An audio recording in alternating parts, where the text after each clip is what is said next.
بسم اللہ الرحمن الرحیم۔ بہنوں کو بوجھ مت سمجھا کرو۔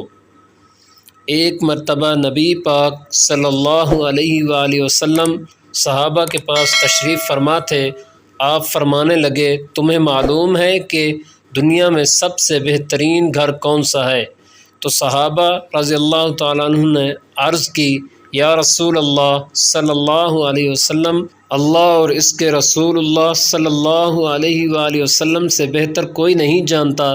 تو آپ فرمانے لگے کہ دنیا میں سب سے بہترین گھر وہ ہے جس میں کوئی یتیم بچہ رہتا ہو اور اس کے ساتھ بہت ہی اچھا سلوک کیا جاتا ہو، کبھی اس کی دل آزاری نہیں کی جاتی۔ اور سب سے بدترین گھر وہ ہے جہاں یتیم بچے کا دل توڑا جاتا ہو، اس کی کوئی فرمائش پوری نہیں کی جاتی۔ اور یہی کچھ مثال ہمارے گھروں کی ہے کہ ہمارے پاس یتیم بچے تو نہیں، مگر ہمارے گھر میں اللہ کی رحمت ہر وقت موجود ہوتی ہے، جو ہماری بہنوں کی صورت میں موجود رہتی ہیں۔ ان کا خیال رکھو، ان کا کبھی دل مت توڑا کرو کہ وہ تمہارے گھر چند دنوں کی مہمان ہیں۔